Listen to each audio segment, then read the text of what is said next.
They did not kill her quickly. They lit the fire and let it eat her alive, inch by inch, while all of Paris watched. Her screams echoed through the market square as she writhed against the wooden stake. The stench of burning flesh choked the air, making onlookers gag. Yet no one looked away. This was not some secret murder in the dark. It was a public execution.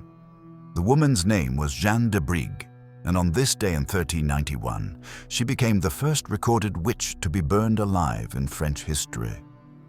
But how did it come to this? Paris, in the late 14th century, was a city haunted by war, plague, and fear. The 100 Years' War and the Black Death had left people anxious and superstitious. Many saw the devil's hand in every misfortune. Dark rumors of witchcraft swirled through taverns and market stalls. The church fanned these fears, and the courts were eager to make examples of anyone accused of sorcery. For ages, folk healers and soothsayers had quietly plied their trade, mixing herbs for illness, crafting love charms, and were often tolerated. Jeanne de Brigue was one of them. She was a young soothsayer with an uncanny talent for finding lost objects and easing heartache. Even priests had once sought her help. A few years earlier, a parish priest asked her to locate a stolen silver cross, and she succeeded. But by 1390, the line between harmless folk magic and diabolic witchcraft had vanished. That summer, 2 women in Paris were arrested for practicing love potions. They confessed under torture to consorting with demons, and they were burned alive in front of a horrified crowd, the first witch executions the city had ever seen. Their agonizing deaths warned everyone that no practitioner of the old ways was safe. Only a few months later, the same fate loomed over Jeanne de Brigue. Jeanne's downfall began with a desperate pact. Her neighbor, Masette de Ruilly, was frantic to win back the affections of her straying husband. Jeanne, for her part, longed for the father of her children to finally marry her and legitimize their family. United by loneliness and hope, the 2 women decided to invoke dark magic to change their fortunes, agreeing to help each other. One night, by flickering candlelight, Jeanne demonstrated a forbidden ritual to aid Masette. They tortured 3 toads and melted a wax doll embedded with strands of Masette's husband's hair, an enchantment meant to crush his infidelity. In return, Masette taught Jeanne a love charm of her own. Each night, she must secretly rub a bit of melted wax onto her lover's bare back as he slept. After 9 nights, according to the law, his heart would be bound to her forever. Perhaps in that moment, in the dim light of Jeanne's cottage, the 2 felt they had seized control of their fate, but their dark secret could not be kept. Maybe a nosy neighbor overheard strange chants, or someone they trusted betrayed them. However it happened, whispers of their sorcery soon reached the authorities. The provost of Paris, Jeanne de Folleville, got word that 2 women in his city were consorting with the devil. Before dawn, soldiers burst into Jeanne's home. She was torn from her children's arms and hauled away in chains. At Le Châtelet prison, she found Masette had also been arrested. Both women were thrown into cold, rat-infested cells to await trial, hearts pounding with dread.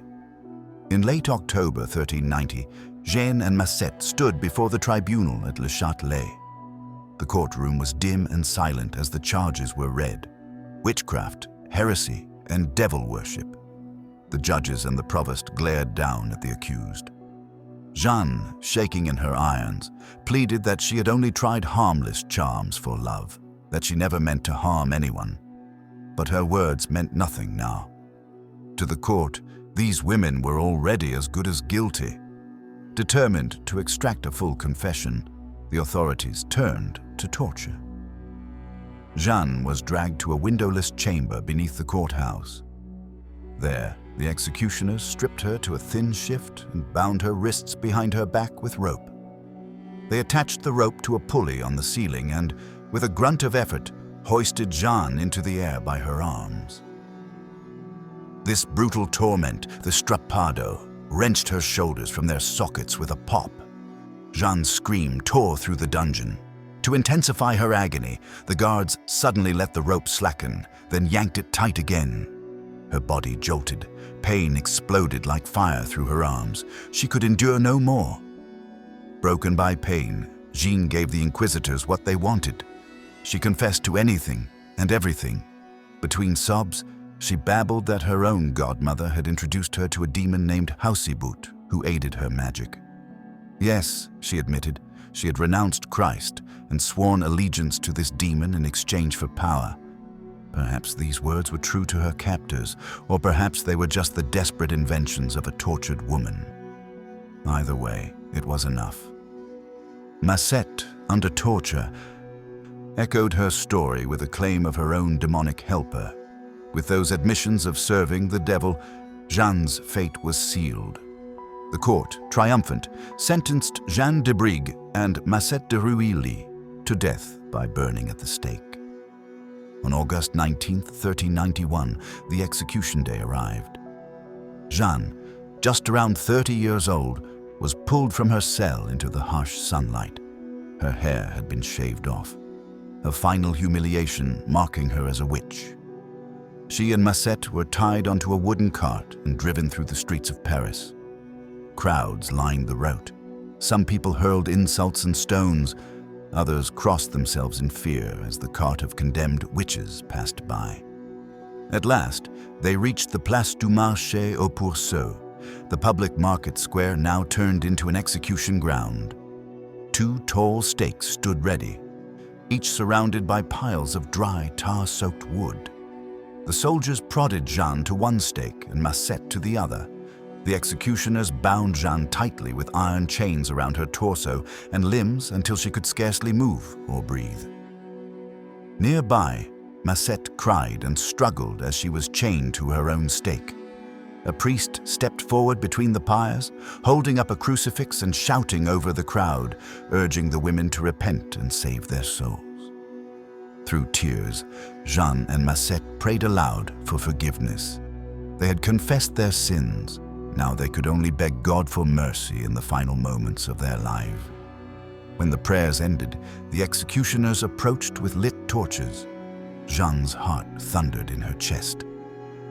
She murmured a last broken plea, perhaps calling out her children's names, just as a torch touched the straw at her feet. In the same breath, another torch ignited the wood beneath Macette. Flames crackled to life, at first small and hesitant. Smoke curled upward as the kindling caught fire. Jeanne felt the first lick of heat against her legs and gasped. The fire was still low, nibbling at the hem of her skirt. For an instant, hope might have flickered that death would be swift, but that was just the beginning.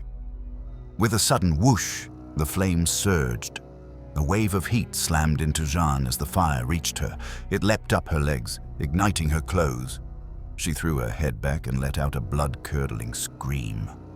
Agony, unlike anything she had ever known, seared her flesh.